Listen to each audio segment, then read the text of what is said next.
राधे राधे दोस्तों, जय श्री कृष्णा। कान्हा जी की कृपा हम सब पर बनी रहे, इन्हीं शुभकामनाओं के साथ आज की वीडियो को शुरू करते हैं।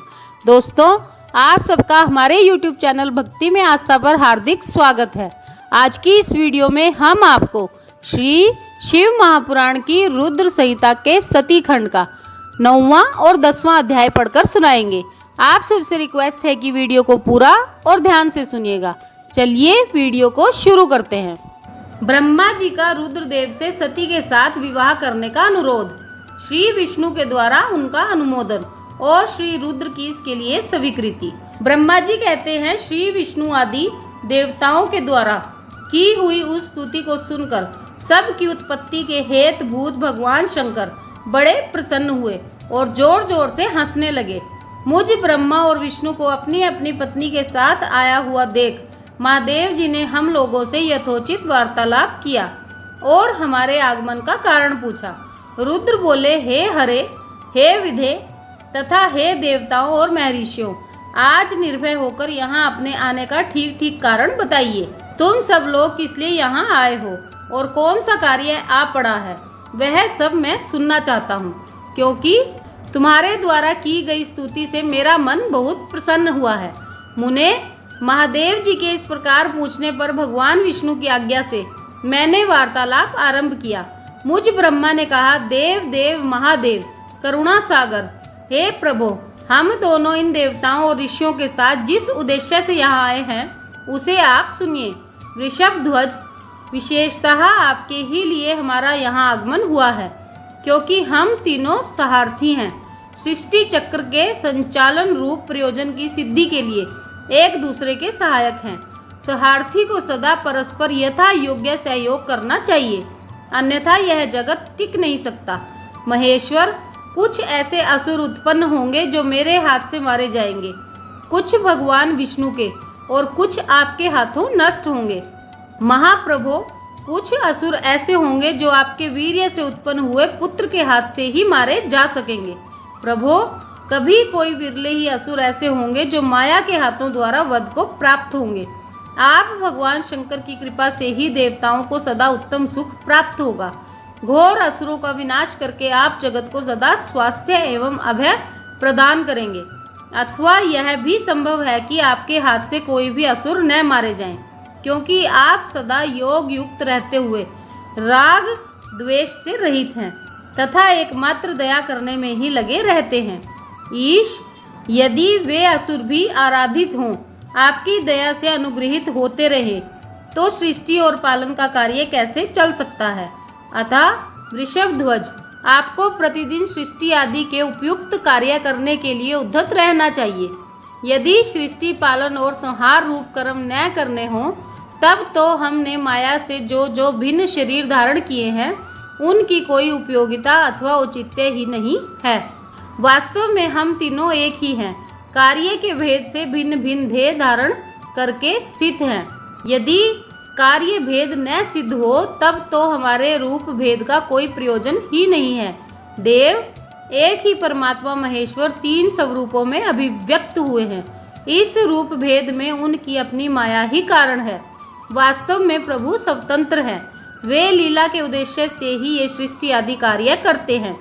भगवान श्री हरि उनके बाएं अंग से प्रकट हुए हैं, मैं ब्रह्मा उनके दाएं अंग से प्रकट हुआ हूँ, और आप रुद्रदेव उन सदाशिव के हृदय से आविर्भूत हुए हैं। अतः आप ही शिव के पूर्ण रूप हैं। प्रभो, इस प्रकार अभिन्न रूप होते हुए भी हम तीन रूपों में प्रकट हैं। सनातन देव, हम तीनों उन्हीं भगवान सदाशिव और शिवा के पुत्र हैं। इस यथार्थ तत्व का आप हृदय से अनुभव कीजिए।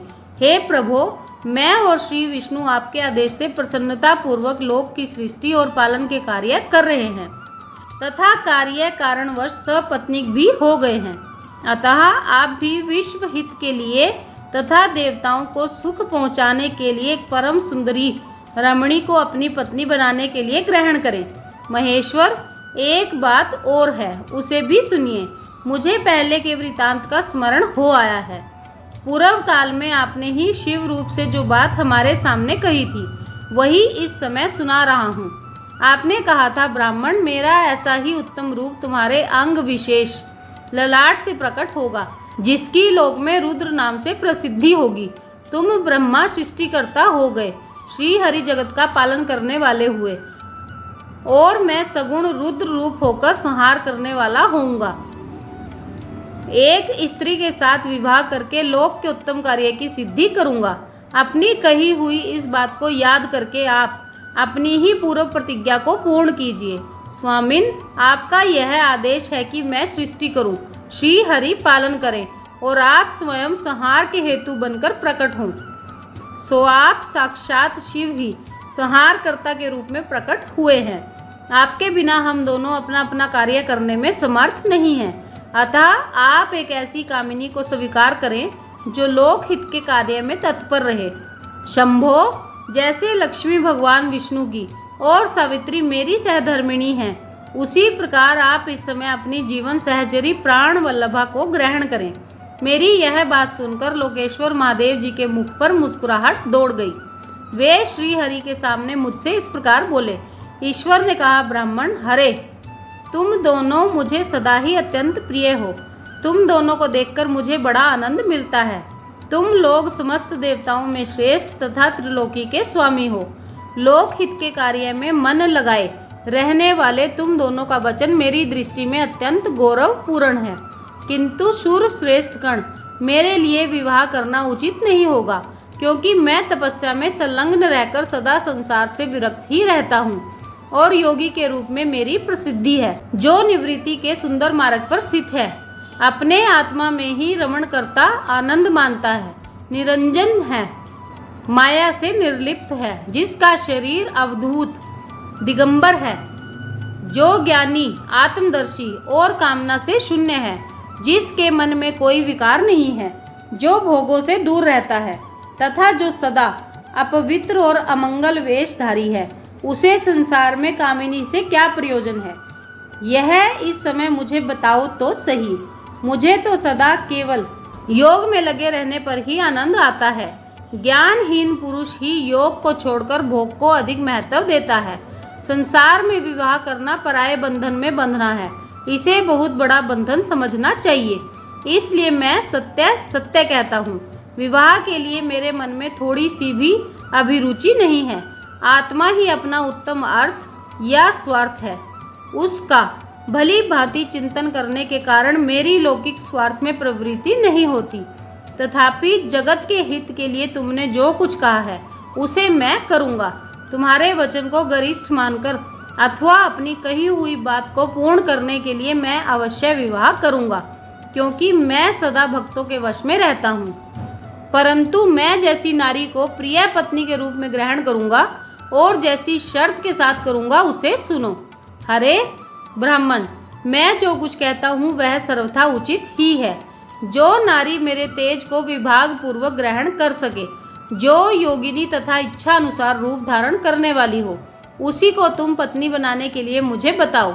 जब मैं योग में तत्पर रहूं तब उसे भी योगिनी बनकर रहना होगा, और जब मैं कामासक्त हूँ तब उसे भी कामिनी के रूप में ही मेरे पास रहना होगा। वेद वेता विद्वान जिन्हें अविनाशी बतलाते हैं, उन ज्योति स्वरूप सनातन शिव का मैं सदा चिंतन करता हूँ और करता रहूँगा। ब्राह्मण, उन सदाशिव के चिंतन में जब मैं न लगा हूँ तभी उस भामिनी के साथ मैं समागम कर सकता हूँ। जो मेरे शिव चिंतन में विघ्न डालने वाली होगी वह जीवित नहीं रह सकती, उसे अपने जीवन से हाथ धोना पड़ेगा। तुम, विष्णु और मैं तीनों ही ब्रह्म स्वरूप शिव के अंशभूत हैं।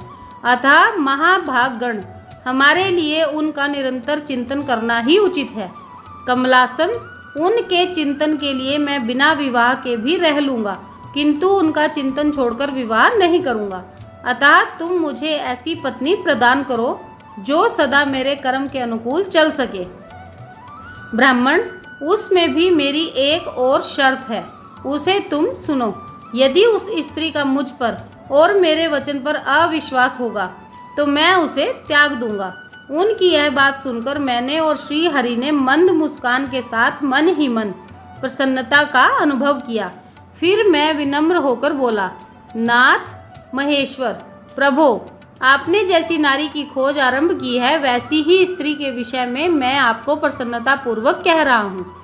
साक्षात सदाशिव की धर्म पत्नी जो उमा हैं, वे ही जगत का कार्य सिद्ध करने के लिए भिन्न भिन्न रूप में प्रकट हुई हैं। प्रभो, सरस्वती और लक्ष्मी ये दो रूप धारण करके वे पहले ही यहाँ आ चुकी हैं। इनमें लक्ष्मी तो श्री विष्णु की प्राण वल्लभा हो गई और सरस्वती मेरी। अब हमारे लिए वे तीसरा रूप धारण करके प्रकट हुई हैं। प्रभो, लोक हित का कार्य करने की इच्छा वाली देवी शिवा दक्ष पुत्री के रूप में अवतीर्ण हुई है। उनका नाम सती है। सती ही ऐसी भार्या हो सकती है जो सदा आपके लिए हितकारिणी हो। देवेश, महातेजस्विनी सती आपके लिए, आपको पति रूप में प्राप्त करने के लिए दृढ़ता पूर्वक कठोर व्रत का पालन करती हुई तपस्या कर रही हैं। महेश्वर, आप उन्हें वर देने के लिए जाइए, कृपा कीजिए और बड़ी प्रसन्नता के साथ उन्हें उनकी तपस्या के अनुरूप वर देकर उनके साथ विवाह कीजिए।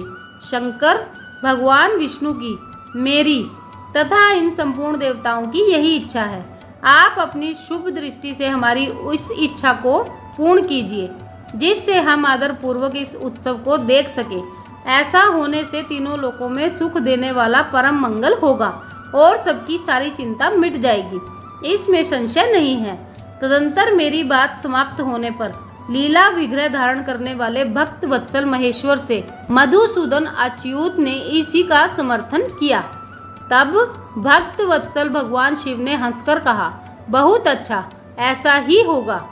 उनके ऐसा कहने पर हम दोनों उनसे आज्ञा ले अपनी अपनी पत्नी तथा देवताओं और मुनियों के साथ अत्यंत प्रसन्न हो अपने अभीष्ट स्थान को चले गए। ये था 9वां अध्याय। अब 10वां अध्याय सुनिए। सती को शिव से वर की प्राप्ति तथा भगवान शिव का ब्रह्मा जी को दक्ष के पास भेजकर सती का वर्ण करना। ब्रह्मा जी कहते हैं, मुने, उधर सती ने अश्विन मास के शुक्ल पक्ष की अष्टमी तिथि को उपवास करके भक्ति भाव से सर्वेश्वर शिव का पूजन किया। इस प्रकार नंदा व्रत पूर्ण होने पर 9वीं तिथि को दिन में ध्यान मग्न हुई सती को भगवान शिव ने प्रत्यक्ष दर्शन दिया। उनका श्री विग्रह सर्वांग सुंदर एवं गौर वर्ण का था। उनके 5 मुख थे और प्रत्येक मुख में 3-3 नेत्र थे। भाल देश में चंद्रमा शोभा दे रहा था। उनका चित्त प्रसन्न था तथा कंठ में नील चिन्ह दृष्टिगोचर होता था। उनकी 4 भुजाएं थी। उन्होंने हाथों में त्रिशूल, ब्रह्म कपाल, वर तथा अभय धारण कर रखे थे। भस्म में अंगराग से उनका सारा शरीर उद्भासित हो रहा था। गंगा जी उनके मस्तक की शोभा बढ़ा रही थी। उनके सभी अंग बड़े मनोहर थे। वे महान लावण्य के धाम जान पड़ते थे। उनके मुख करोड़ों चंद्रमाओं के समान प्रकाशमान एवं आह्लादजनक थे। उनकी अंग कांति करोड़ों कामदेवों को तिरस्कृत कर रही थी तथा उनकी आकृति स्त्रियों के लिए सर्वथा ही प्रिय थी।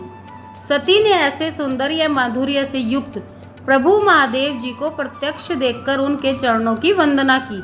उस समय उनका मुख लज्जा से झुका हुआ था। तपस्या के पुंज का फल प्रदान करने वाले महादेव जी उन्हीं के लिए कठोर व्रत धारण करने वाली सती को पत्नी बनाने के लिए प्राप्त करने की इच्छा रखते हुए भी उनसे इस प्रकार बोले। महादेव जी ने कहा, उत्तम व्रत का पालन करने वाली दक्ष नंदिनी, मैं तुम्हारे इस व्रत से बहुत प्रसन्न हूँ, इसलिए कोई वर मांगो। तुम्हारे मन को जो अभीष्ट होगा वही वर मैं तुम्हें दूंगा। ब्रह्मा जी कहते हैं, मुने, जगदीश्वर महादेव जी यद्यपि सती के मनोभाव को जानते थे तो भी उनकी बात सुनने के लिए बोले, कोई वर मांगो। परंतु सती लज्जा के अधीन हो गई थी, इसलिए उनके हृदय में जो बात थी उसे वे स्पष्ट शब्दों में कह न सकी। उनका जो अभीष्ट मनोरथ था वह लज्जा से आच्छादित हो गया। प्राण वल्लभ शिव का प्रिय वचन सुनकर सती अत्यंत प्रेम में मग्न हो गई। इस बात को जानकर भक्त वत्सल भगवान शंकर बड़े प्रसन्न हुए और शीघ्रता पूर्वक बारंबार कहने लगे, वर मांगो, वर मांगो। सतपुरुषों के आश्रयभूत अंतर्यामी शंभु सती की भक्ति के वशीभूत हो गए थे। तब सती ने अपनी लज्जा को रोककर महादेव जी से कहा, वर देने वाले प्रभो, मुझे मेरी इच्छा के अनुसार ऐसा वर दीजिए जो टल न सके। भक्त वत्सल भगवान शंकर ने देखा सती अपनी बात पूरी नहीं कह पा रही हैं। तब वे स्वयं ही उनसे बोले, देवी, तुम मेरी भार्या हो जाओ। अपने अभीष्ट फल को प्रकट करने वाले उनके इस वचन को सुनकर आनंद मगन हुई सती चुपचाप खड़ी रह गई, क्योंकि वे मनोवांछित वर पा चुकी थी। फिर दक्ष कन्या प्रसन्न हो दोनों हाथ जोड़ मस्तक झुका भक्त वत्सल शिव से बारंबार कहने लगी। सती बोली, देवाधिदेव महादेव, प्रभो जगतपते, आप मेरे पिता को कहकर वैवाहिक विधि से मेरा पाणी ग्रहण करें।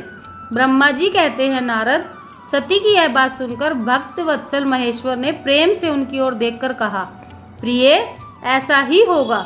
तब दक्ष कन्या सती भी भगवान शिव को प्रणाम करके भक्ति पूर्वक विदा मांग जाने की आज्ञा प्राप्त करके मोह और आनंद से युक्त हो माता के पास लौट गई। इधर भगवान शिव भी हिमालय पर अपने आश्रम में प्रवेश करके दक्ष कन्या सती के वियोग से कुछ कष्ट का अनुभव करते हुए उन्हीं का चिंतन करने लगे। देवर्षि, फिर मन को एकाग्र करके लौकिक गति का आश्रय ले भगवान शंकर ने मन ही मन मेरा स्मरण किया।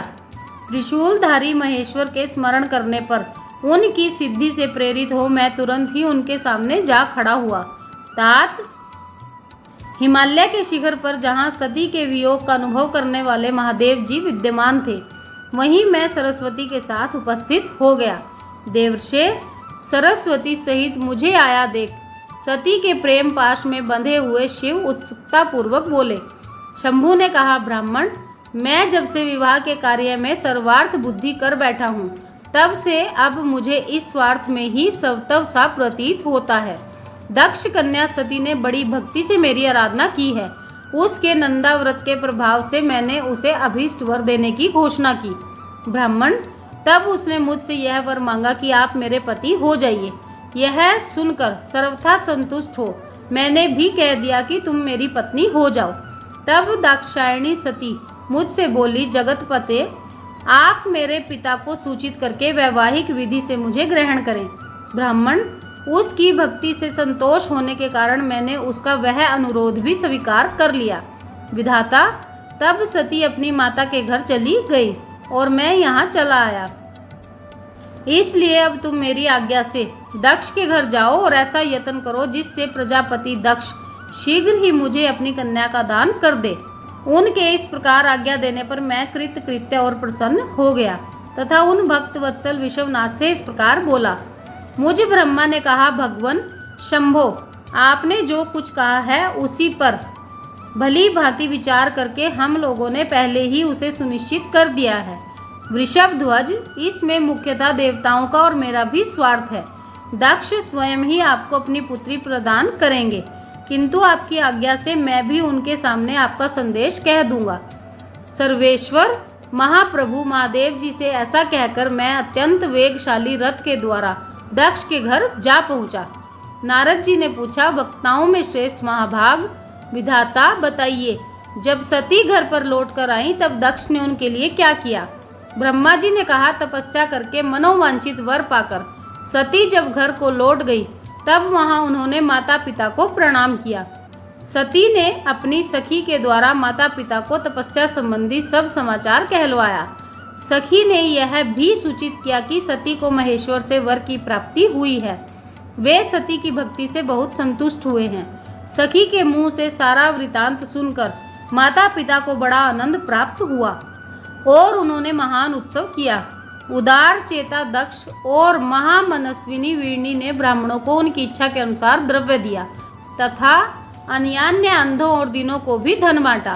प्रसन्नता बढ़ाने वाली अपनी पुत्री को हृदय से लगाकर माता वीरनी ने उनका मस्तक सूंघा और आनंद मगन होकर उसकी बारंबार प्रशंसा की। तदंतर कुछ काल व्यतीत होने पर धर्मज्ञों में श्रेष्ठ दक्ष इस चिंता में पड़े कि मैं अपनी इस पुत्री का विवाह भगवान शंकर के साथ किस तरह करूं। महादेव जी प्रसन्न होकर आए थे, पर वे तो चले गए। अब मेरी पुत्री के लिए वे फिर कैसे यहाँ आएंगे? यदि किसी को शीघ्र ही भगवान शिव के निकट भेजा जाए तो यह भी उचित नहीं जान पड़ता, क्योंकि यदि वे इस तरह अनुरोध करने पर भी मेरी पुत्री को ग्रहण न करें तो मेरी याचना निष्फल हो जाएगी। इस प्रकार की चिंता में पड़े हुए प्रजापति दक्ष के सामने मैं सरस्वती के साथ सहसा उपस्थित हुआ। मुझ पिता को आया देख दक्ष प्रणाम करके विनीत भाव से खड़े हो गए। उन्होंने मुझ स्वयंभू को यथा योग्य आसन दिया तदंतर दक्ष ने जब मेरे आने का कारण पूछा तब मैंने सब बातें बताकर उनसे कहा, प्रजापते, भगवान शंकर ने तुम्हारी पुत्री को प्राप्त करने के लिए निश्चय ही मुझे तुम्हारे पास भेजा है। इस विषय में जो श्रेष्ठ कृत्य है उसका निश्चय करो। जैसे सती ने नाना प्रकार के भावों से तथा सात्विक व्रत के द्वारा भगवान शिव की आराधना की है, उसी तरह वे भी सती की आराधना करते हैं। इसलिए दक्ष, भगवान शिव के लिए ही संकल्पित एवं प्रकट हुई अपनी इस पुत्री को तुम अविलंब उनकी सेवा में सौंप दो। इससे तुम कृतकृत्य हो जाओगे। मैं नारद के साथ जाकर उन्हें तुम्हारे घर ले आऊँगा। फिर तुम उन्हीं के लिए उत्पन्न हुई अपनी यह पुत्री उनके हाथ में दे दो। ब्रह्मा जी कहते हैं, नारद, मेरी यह बात सुनकर मेरे पुत्र दक्ष को बड़ा हर्ष हुआ। वे अत्यंत प्रसन्न होकर बोले, पिताजी, ऐसा ही होगा। मुने, तब मैं अत्यंत हर्षित हो वहाँ से उस स्थान को लौटा जहाँ लोक कल्याण में तत्पर रहने वाले भगवान शिव बड़ी उत्सुकता से मेरी प्रतीक्षा कर रहे थे। नारद, मेरे लौट आने पर स्त्री और पुत्री सहित प्रजापति दक्ष भी पूर्ण काम हो गए। वे इतने संतुष्ट हुए मानो अमृत पीकर अघा गए हों। ये था 10वां अध्याय। तो दोस्तों, ये था श्री शिव महापुराण की रुद्र संहिता के सती खंड का 9वां और 10वां अध्याय, जो हमने आपको पढ़कर सुनाया। आप सबने वीडियो को ध्यान से सुना, इसके लिए आपका धन्यवाद। आज की वीडियो में बस इतना ही। कल फिर मिलते हैं एक और नई वीडियो के साथ। तब तक स्वस्थ रहिए, मस्त रहिए, अपना और अपनों का ख्याल रखते रहिए और बाबा भोलेनाथ के श्री चरणों की शरण में रहिए। राधे राधे दोस्तों। जय श्री कृष्णा, जय माता दी।